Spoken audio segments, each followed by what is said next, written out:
Olá, pessoal, tudo bem? Espero que estejam todos bem aí, espero que vocês estejam firmes e fortes. Vamos para mais uma aula de física. Essa aula é a aula da frente 1, módulo 3, tudo bem? Módulo 3. Esse é um módulo que inicia uma discussão aí, mostra para a gente exercícios de uma parte também muito importante da física, que é a parte da dinâmica. Tudo bem? Então, a gente vai falar um pouco hoje sobre as forças que atuam nos corpos e vamos entender como aplicar as leis de Newton para objetos que estão em movimento e até para objetos que estão em repouso também, por que não? Tá? Então, eu vou mostrar aqui para vocês agora, vou colocar aqui para a gente poder acompanhar, né, para que vocês possam acompanhar. Eu vou mostrar aqui para vocês algo muito importante, que é isso aqui, ó. Tá? Então, esse aqui é um quadro resumo que eu fiz para vocês. Esse quadro resumo aqui, ele vai mostrar para a gente, né, que frente 1, módulo 3, o que é importante você saber, né, para resolver exercícios que envolvam forças e leis de Newton. Então, é muito importante que você saiba disso, tudo bem? Muito importante. Vamos lá. Primeira coisa, que força é um vetor, tudo bem? Então, se a força é um vetor, ela é representada por essa seta. E é extremamente importante que você esteja familiarizado com isso aqui, ó, com a decomposição dos vetores.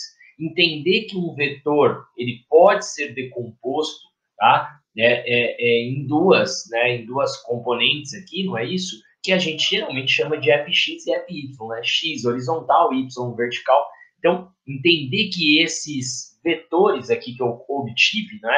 Essas componentes, essas duas componentes, elas se originaram desse vetor. E ela está intimamente relacionada com o ângulo. Outra coisa que é importante aqui também, a gente entender isso aqui, olha, que existem vários tipos de força, tudo bem? Então, existe a força-peso, sobre a qual todos os objetos que têm massa, né, estão sujeitos à aceleração da gravidade. Então, vai ter uma força que a Terra está puxando eles, não é isso? Tá. Da mesma forma, quando um objeto está encostado em alguma superfície, né, quando ele está apoiado, ele está pressionando alguma superfície, essa superfície vai devolver essa força e a gente chama essa força de força normal, tudo bem? Os objetos que estão sendo arrastados ou têm a tendência de ser arrastado, isso está sendo forçado, não necessariamente está sendo arrastado, mas tem a tendência, estão sujeitos a uma força de atrito. Lembrando também que essa força de atrito, ela vai aumentando, vai aumentando, vai aumentando, chega num limite, depois tem uma pequena queda, que é o que nós chamamos de atrito estático e atrito dinâmico ou cinético. Tá? Os objetos também sofrem com a resistência do ar, né, dos fluidos em geral. Tá? Essa fórmula aqui, né, mostra que ela depende da densidade do ar, da área de contato, do coeficiente de arrasto, né, do formato do objeto, depende da velocidade. Só lembrando que aqui, em alguns casos, essa fórmula não vai ser não vai ser K vezes V quadrado, vai ser K vezes V. Isso depende da velocidade e o exercício vai te dizer isso. Tá? Entender também a força de tensão ou tração, não é, que existe quando eu tenho uma corda. Toda vez que eu puxo um objeto através de uma corda, um cabo, uma haste, a gente vai ter uma tensão. O nome da força é esse, tá? Quando a gente tem um material que se deforma, como molas e elásticos, a gente vai ter a força elástica, é isso? E para os objetos que estão em movimento circular, se você tem um objeto em movimento circular, não é isso? Ele está sujeito às forças que puxam ele para dentro. Coloquei um asterisco aqui porque a centrípeta, na verdade, não é bem uma força, ela é uma resultante, não é isso? Então, quer dizer, você vai poder ter uma combinação de todas essas outras forças, sendo, não é, aqui a centrípeta, ou seja, combinando essas forças, eu também posso resultar aqui na centrípeta, tá? E saber aqui sobre as leis de Newton, né? A primeira lei de Newton, inércia, a segunda lei de Newton, que é o princípio fundamental da dinâmica, que diz, olha, se o corpo tiver uma força resultante agindo sobre ele, ele vai produzir aceleração, ou seja, ele não vai manter aquele estado em que ele está, não é isso? E ação e reação, que é tão importante também, nossa terceira lei de Newton. E lembrando de uma coisa que é extremamente importante, isso aqui, ó, diagrama de forças, tudo bem? Diagrama de forças. Sempre que pegou um exercício, faz o diagrama de forças, escreve os vetores, decompõe quem tem que decompor, e assim a gente vai conseguir chegar lá e estudar, por exemplo, casos de plano inclinado, né? O diagrama de forças também vai ser muito importante quando você fala de polias, né? Entender qual é o papel de uma polia fixa, uma polia móvel, tá? Então, isso aqui, gente, é um bom início para vocês, tá? Então, tenham em mente isso aqui. A gente vai resolver um exercício desse módulo, do módulo 3, tá? A gente vai fazer ele passo a passo, a gente vai fazer ele bem devagarzinho, para que a gente possa explorar ao máximo situações aí que envolvem, né, o estudo da dinâmica, tudo bem? Então vamos lá, a gente vai falar aqui do exercício 4, tá, gente? Lembrando, frente 1, módulo 3, tá? Eu escolhi o exercício 4, e eu escolhi o exercício 4 porque ele trabalha de uma forma literal, tá? Então, numa segunda fase, é muito importante que você tenha essa consciência que pode acontecer de cair um exercício como? Ao invés de numerinhos, vão vir letrinhas, ou seja, ele é literal, ele está em função das variáveis. Então, ele quer que você tenha um comportamento geral, não é isso? Que você obtenha um determinado, um específico, ou geral comportamento, tá? E não através de números, mas sim através de variáveis. Então, você vai deixar tudo em função de alguma variável, ou duas, ou três, enfim, tá? Vamos lá, vamos fazer a leitura desse exercício, tá? Vamos fazer a leitura desse exercício. Esse exercício está dizendo o seguinte, olha, um homem puxa uma caixa de massa M, tá vendo? Olha, já deixa isso aqui pra gente, olha, deixa eu até já, né, deixar marcado aqui, ó, massa M, sobre um piso horizontal, exercendo uma força constante F. Note que ele já deixa ali também mais uma variável. Então, olha só, primeira variável, M, segunda variável, não, M, segunda variável, F, tá? Que faz um ângulo θ, tá? Terceira variável, com a direção horizontal, conforme mostra a figura. Vamos ver se a gente já entendeu isso aqui, né? Olha, então eu tenho uma força F sendo aplicada.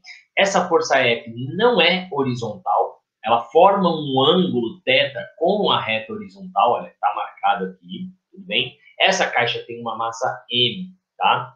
Legal. Considere que o coeficiente de atrito cinético, atrito cinético quer dizer que o cara já está se movimentando, né? Ele não estava parado e eu tive que vencer aquele atrito e colocá-lo em movimento. Então ele já está analisando a partir do momento em que esse cara está o quê? Já está em movimento. E ele fala, ó, esse coeficiente é μ, não é isso? μ é aquele coeficiente que mostra o quão áspero ou o quão liso, né, são as superfícies em contato, né, o resultado que isso produz, não é? Então, se eu tenho superfícies mais lisas em contato uma com a outra, quer dizer que vai deslizar mais fácil, o atrito é menor, não é isso? Então, esse coeficiente de atrito mostra um número, tá, que em geral varia entre 0 e 1, e ele vai colocar ali um número, né, realmente que especifica se esse cara está fluindo mais fácil, né, se ele está deslizando mais fácil ou mais difícil, tá?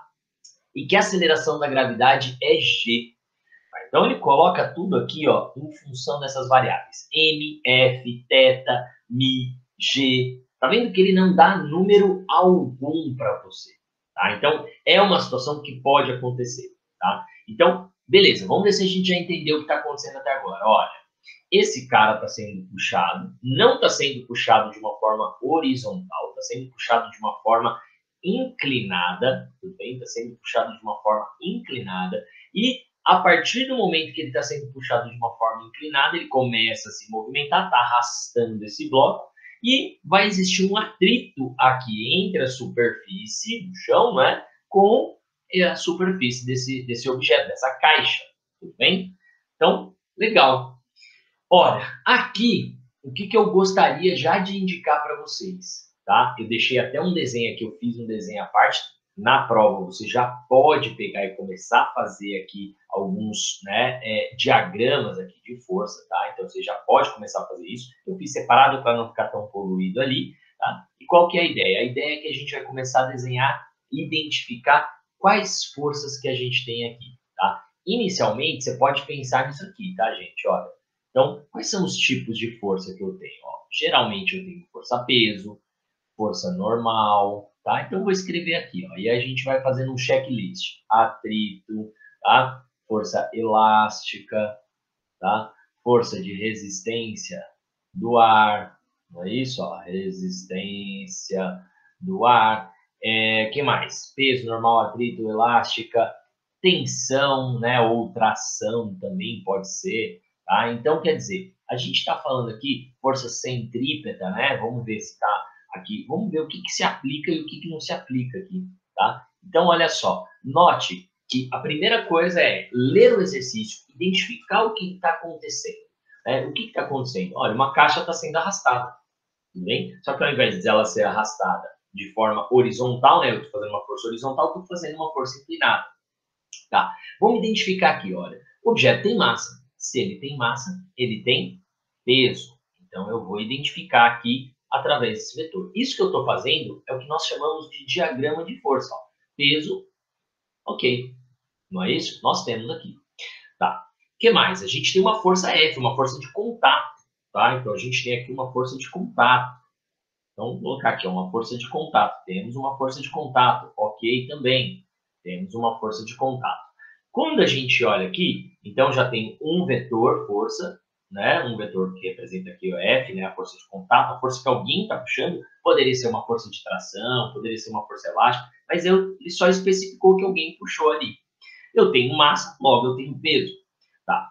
Eu tenho contato com a superfície? Tenho contato com a superfície. Tá? Talvez se essa força não estivesse agindo, esse contato fosse maior, não é isso? Tá? Então vamos colocar aqui, vamos só especificar aqui que a gente vai ter uma força que a gente vai chamar de força normal, tudo bem? Então vou colocar aqui uma força normal, eu vou fazer ela um pouquinho menor aqui, tá? Vou fazer ela um pouquinho menor aqui, e aí eu vou depois explicar o porquê que eu fiz esse vetor um pouco menor do que o tamanho da força peso, tá, gente? Daqui a pouco eu explico o porquê que a gente fez isso aqui, tá? Deixa eu só travar essa imagem aqui, deixar isso aqui um pouquinho maior, opa, para a gente, né, poder aqui arrastar esse cara aqui. Então, tem a força peso, tem a força normal.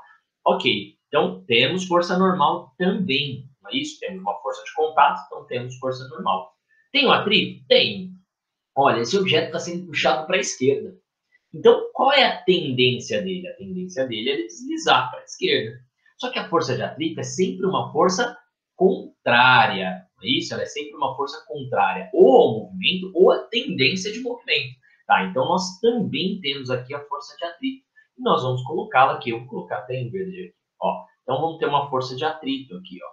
Certo? Uma força de atrito, tudo bem? Uma força de atrito aqui. Vou representar aqui uma força de atrito. Tá? Ele não fala nada sobre resistência do ar, tudo bem? Tá vendo que ele não coloca nenhuma constante, não fala do formato do objeto, da densidade do ar, se o objeto ele é plano, se ele é mais achatado, se ele é maiorzinho, se ele é menorzinho. Então, ele não está falando disso. Então, eu vou desconsiderar aqui a resistência do ar, tá? Então, não vamos considerar a resistência do ar. Tenho tensão? Não, também não tenho tensão porque eu não tenho nenhuma corda, né? Não estou puxando isso através de uma corda, um cabo, então não tenho força de tensão. Também não tenho um movimento aqui circular, então não vou ter nenhuma força centrípeta, né? Lembrando, centrípeta aponta para o centro, não é isso? Tá? Então também não temos isso aqui. Bom, e vai faltar aqui analisar somente o quê? Tem força elástica? Esse objeto está sendo puxado por uma mola, não é isso? Por um elástico? Não, também não está, professor. Então, quer dizer, a gente conseguiu encontrar aqui quais são os elementos que eu tenho aqui, quais são os vetores que fazem parte dessa situação. Tá? Então, isso que a gente está fazendo é o que nós chamamos de diagrama de forças. Ó. Desenhamos as forças, tudo bem? Então, atualmente existem quantas forças aqui agindo? Existem uma, duas, três, quatro forças. Poderiam ter mais? Poderiam ter mais. Poderia ser um plano inclinado? Poderia. Não tem problema nenhum. O jeito de agir é o mesmo.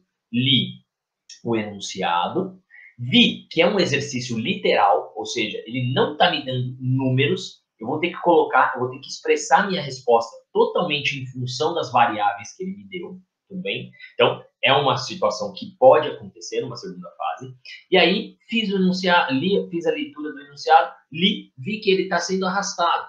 Identifiquei as forças e fiz o diagrama de forças, que são essas setas. É extremamente importante que você faça isso. Analise, veja quais são as forças que estão envolvidas.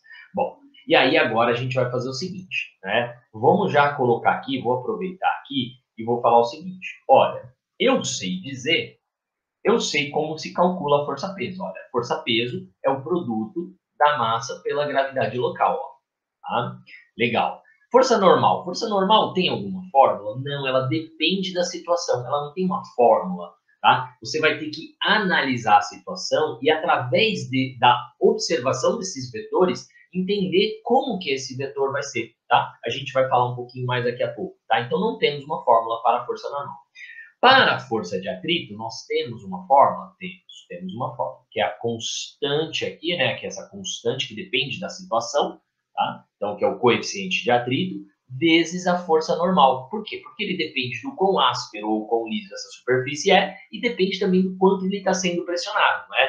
Obviamente, se eu tiver um objeto que está mais pressionado contra a superfície, né? Ele vai estar mais ali, né? Enroscado ali nessa superfície, então vai ser mais difícil arrastá-lo, tá? Bom, essa força F também, ele não me dá um valor e também não me fala, né? Então, quer dizer, eu tenho essas duas equações aqui que eu posso, né, me valer delas, tá?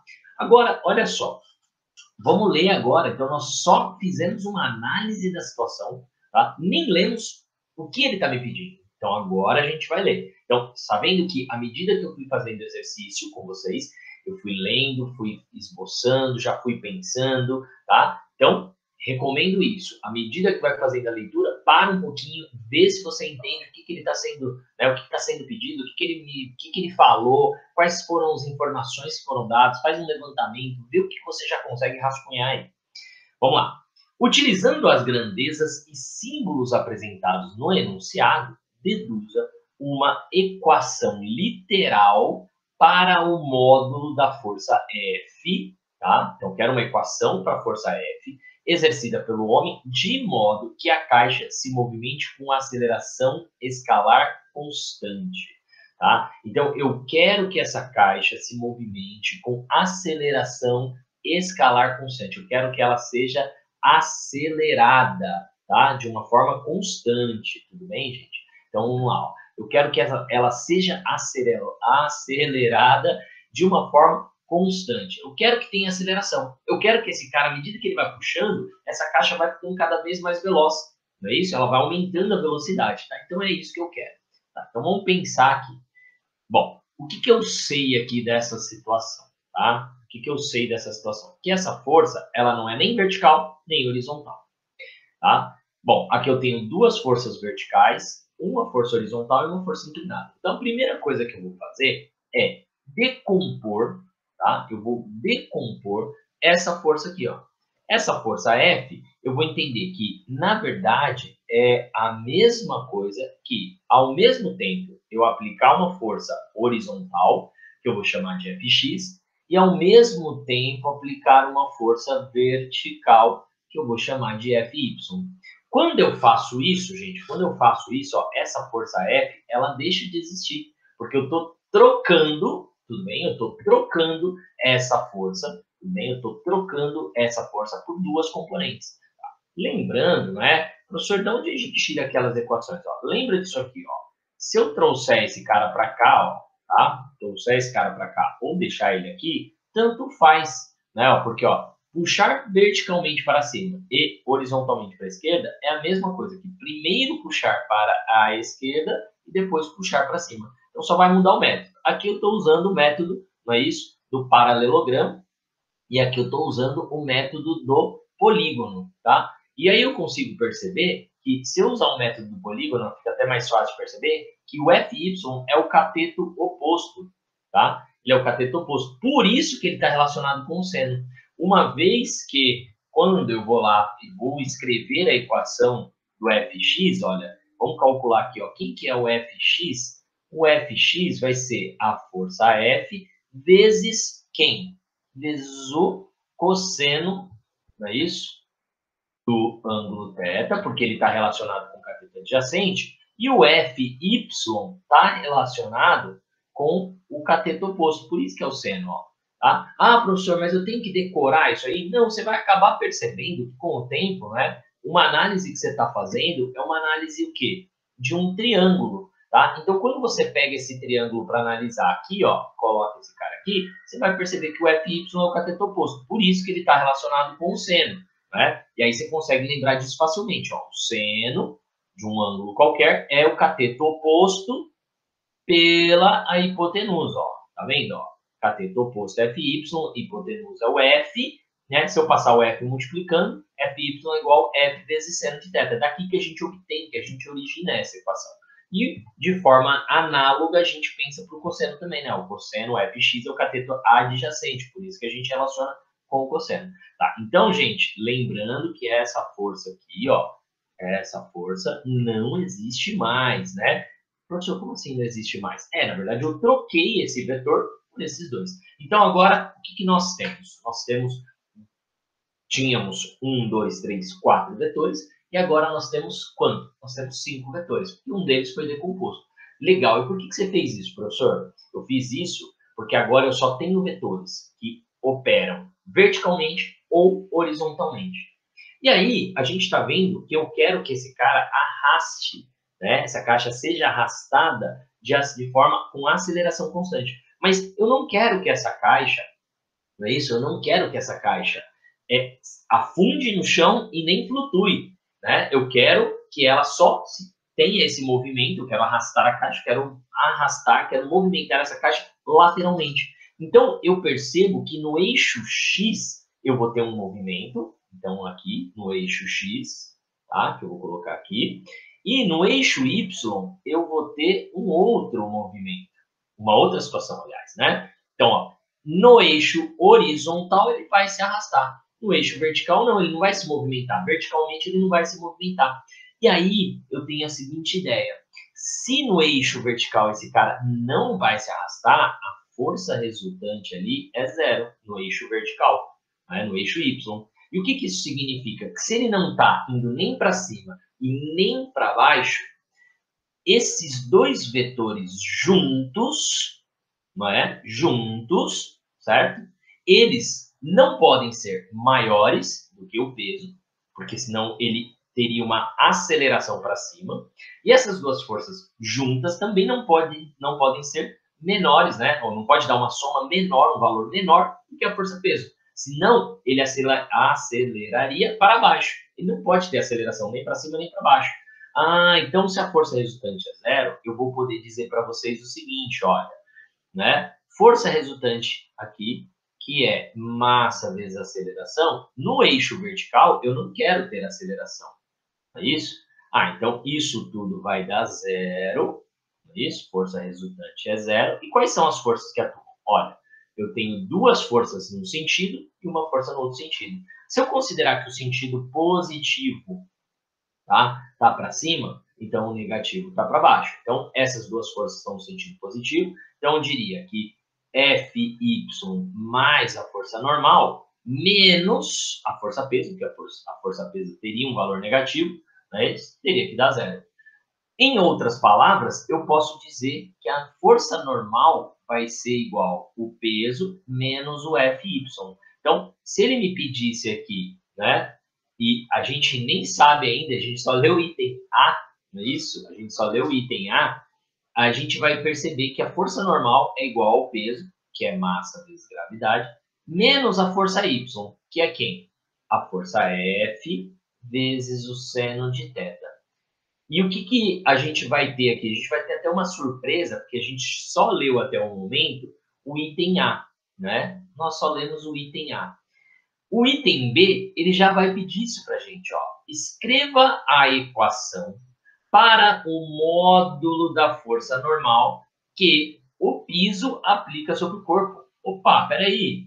Ele está pedindo a força normal, gente. Olha só, já encontrei aqui. E aí agora eu explico para você o seguinte. Vejam que esse exercício ele está dizendo assim, ó. Esse cara, ele não está puxando só horizontalmente, ele está puxando de forma inclinada. E quando ele faz isso, parte da força arrasta o bloco para a esquerda e parte da força, não é, puxa ele para cima. E quando ele puxa para cima, ele vai fazer o seguinte, ele vai forçar menos, ele vai comprimir, essa caixa vai comprimir menos a superfície em contato. Por quê? Se eu não tivesse essa força, a caixa pressionaria o chão, certo? Com 100% do seu peso. Só que agora não. Agora, como eu tenho uma componente dessa força F que está puxando esse bloco um pouquinho para cima, não o suficiente para tirar totalmente o contato, mas para dar uma aliviada nessa compressão, a caixa pressiona menos o chão. E se ela pressiona menos o chão, o que eu posso dizer? É isso? Se a caixa pressiona menos o chão, não pressiona com 100% do peso, a resposta, ação e reação, não é isso? Então vai ser o seguinte, ó. A caixa, se eu não tivesse essa força, ela pressionaria com 100% desse valor. Teria um valor P, aqui uma força P pressionando o chão. Mas ela não faz isso. Por quê? Porque parte dessa componente dá uma aliviada nessa força, então ele acaba pressionando o chão só com um valor N, não é isso? Um valor menor. Ah, tá. Então a resposta é, olha, caixa acaba pressionando menos o chão pressiona menos a caixa. Ação e reação. Notem que normal e peso não formam um par ação e reação, tá? Não formam um par ação e reação. Por que não formam um par ação e reação? Porque ação e reação tem que ser em corpos separados, tem que ser em dois corpos, né? Corpos distintos. Então, eu empurro alguém, alguém me empurra, né? Então, note que normal e peso nunca podem ser aqui formados para ação e reação. Por quê? Né? Porque eles estão agindo no mesmo corpo, ó, tá vendo? Ó? Então, isso é só para mostrar que essa força normal aqui é a ação que está acontecendo. O que está acontecendo? Olha, então, esse bloco está pressionando o chão com uma força menor. Se não tivesse essa força F, ele pressionaria com o mesmo valor peso. É isso? E a resposta seria idêntica, de mesmo valor, sentido oposto, mas não formariam par ação e reação. Então, que conclusão que a gente já chega? Ó, que no eixo Y tem uma situação de equilíbrio. Não é isso? Tem uma situação de equilíbrio. Ah, e a força normal? Por isso que eu desenhei ela menor, ó, porque essa junto com essa, não é? Vai ter que dar o mesmo valor desse. Por isso que já no começo eu falei para vocês, olha, eu vou até desenhar aqui com um valor menor, não é? Por quê? Porque eu já tinha sacado isso aqui, olha. Parte dessa força está ajudando aqui, né? Então, ele não vai pressionar tanto o chão. Se ele não pressionar tanto o chão responde menos, responde com uma força menor. Legal. Então, agora, vamos olhar no eixo X. O que está acontecendo no eixo X, tá? Mas antes, deixa eu só colocar aqui, ó. Sem querer querendo, a gente já respondeu o item B, ó. Escreva a equação para o módulo da força normal que o peso aplica sobre o corpo. Ó. Então, na verdade, a normal não vai ser igual ao peso, tá? Vai ser quanto?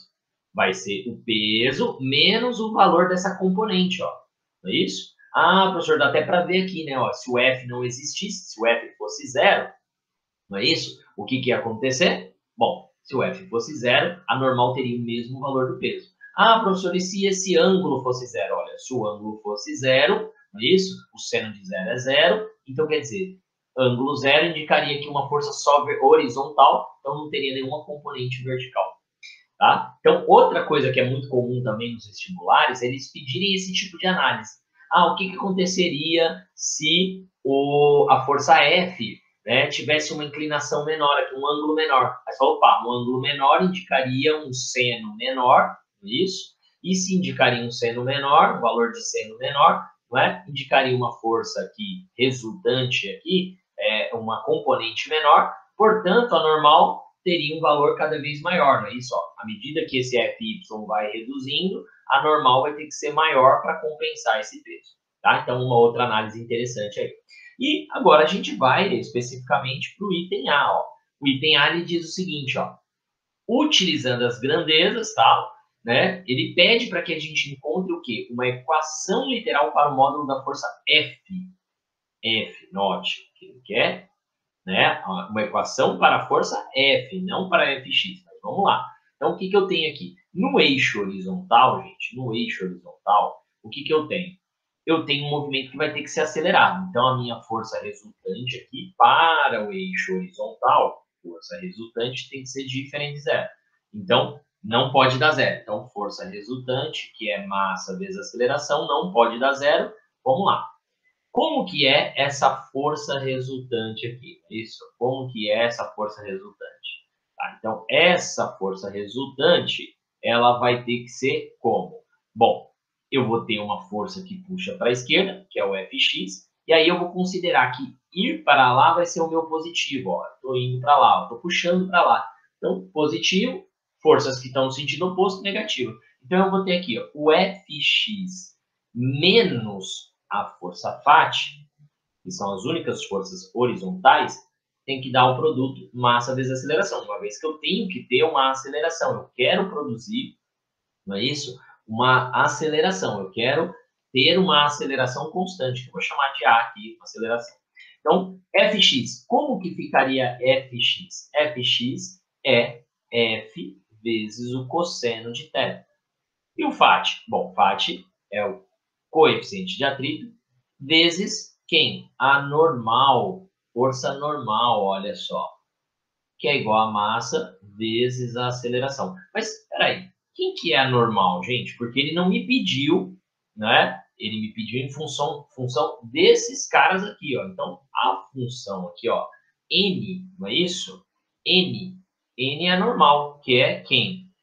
Então, vamos trocar aqui, ó, f vezes cosseno menos mi, quem é a normal? A normal é tudo isso, ó, mg menos f vezes seno de θ, não é isso? Igual a massa vezes a aceleração. Ah, professor, então queira ou não queira, eu ia ter que parar o exercício aqui para saber quem era normal. Eu ia ter que analisar no eixo Y, né? Sim, você ia ter que analisar no eixo Y, com certeza, tá? Então, deixa eu só fazer aqui, dar uma reorganizada para ficar mais fácil aqui da gente, né, poder organizar essa parada aqui. Só um minutinho, vamos lá, galera. Opa, muito bem. Então, deixa eu deixar um pouquinho menor aqui para caber tudo bonitinho. A gente ter sempre como conferir ali o resultado no item B, tá? Então, vamos colocar aqui, certo? Vamos deixar, opa, menorzinho aqui. Então, vamos colocar esse cara aqui. Eu vou deixar ele um pouquinho mais para cima. E vamos lá, vamos trabalhar em cima desse cara aqui, ó. Eu quero F, tá? Eu vou deixar por enquanto assim, ó, cosseno de θ menos mi mg, tá? Fiz a propriedade distributiva, mais mi, tá? F seno θ, tá? Então, ó, mi F seno θ é igual a m vezes A, tá? Então, olha, como eu quero, tá? Como eu quero o valor F, como eu quero o valor F, eu vou colocar em evidência esses dois termos, ó. Vou colocar aqui o F em evidência. Então, vou abrir aqui um parênteses, vai ficar cosseno θ menos, ou mais, né? Aqui, tudo bem? Mi seno de θ. Então, coloquei em evidência aqui esse termo, F, né? Para ficar mais fácil. E esse mi mg eu vou passar para o outro lado. Então, do outro lado vai ficar ma menos mi mg. Espero que não esteja ficando muito bagunçado. Deixa eu trazer um pouquinho mais para cá. Vou deixar um pouco menor esse cara. Então, vamos lá. E aí? Bem, agora que nós temos, então, F vezes, né? Tudo isso aqui, cosseno de θ mais mi vezes seno de θ, dando m vezes A menos m mi vezes mg, o que eu vou fazer? Eu vou colocar esse lado aqui, ó. Para ficar mais bonitinha a minha resposta, não teria problema nenhum só passar esse cara para cá, ó. Não teria problema algum, estaria super ok a minha resposta. Assim, ó, m vezes A menos mi vezes mg, tudo bem? Dividido, tudo isso sendo dividido por cosseno de θ mais mi vezes seno de θ. Não teria problema algum, a minha resposta já estaria muito bacana, tá? Estaria certíssima aqui a minha resposta. Só que eu vou querer dar uma melhorada nessa resposta, eu vou colocar esse n e esse m em evidência. Então, eu vou fazer assim, ó. Vou colocar o m em evidência e vou colocar, ó, A menos mi vezes g, tá? E pronto, ó. Vou colocar tudo isso aqui, ó. Então, a minha resposta está aqui. Terminamos o exercício. Item A, então, respondido, perfeitamente respondido, tá? Essa é a minha resposta final. E aí, galera, o que eu vou acrescentar aqui só para a gente finalizar? eu vou acrescentar o seguinte, ó, tem vestibular que gosta ainda de dar uma brincada com isso, colocar, por exemplo, um terceiro item, um item C, dizendo o seguinte, olha, meio que pedindo para você fazer uma certa análise. Ah, o que aconteceria com o valor da força se eu tivesse, né, ou qual deveria ser a força deveria ser maior, menor, se eu tivesse num planeta com gravidade menor. Opa, então peraí, olha, como que está o G aqui em cima? Olha, o G, não é? Ah, então se eu aumentasse o G, o que aconteceria se eu diminuísse o G? Ah, se eu quisesse mais aceleração, menos aceleração, se eu puxasse com um ângulo maior, menor, com massa, se a massa da caixa fosse maior, menor, o que deveria acontecer? Então, ele vai poder fazer algumas análises em cima disso, tudo bem? Gente, para finalizar, então, vou voltar aqui. Olha, então, o que você tem que saber aqui para fazer exercícios de aplicação das leis de Newton? Bom, primeiro, entender que força é um vetor, tá? Que pode ser decomposto ou composto. É isso? Eu posso compor a partir de dois vetores, criar um vetor, ou a partir de um vetor, criar duas componentes. Entender que eu tenho vários tipos de força, então eu preciso olhar para a minha situação e fazer isso aqui, ó, diagrama de forças. Eu preciso olhar para o exercício e fazer um diagrama de forças, tudo bem? Outra coisa que eu preciso é que você coloque aqui, né? Veja, né? Se eu estou num plano inclinado, se eu estou num plano horizontal, se vai ter força centrípeta, se vai ter polias, e aplicar as leis de Newton. Ver se o corpo está, né, em equilíbrio, se ele está em uma situação que não está em equilíbrio, se ele vai ter aceleração, se ele não vai ter. Então, tudo isso é aqui que eu coloquei como esse resumo, vai te ajudar bastante e espero que essa aula tenha sido bacana para vocês, que vocês tenham conseguido acompanhar e bora fazer os exercícios, bora estudar física. Um abraço!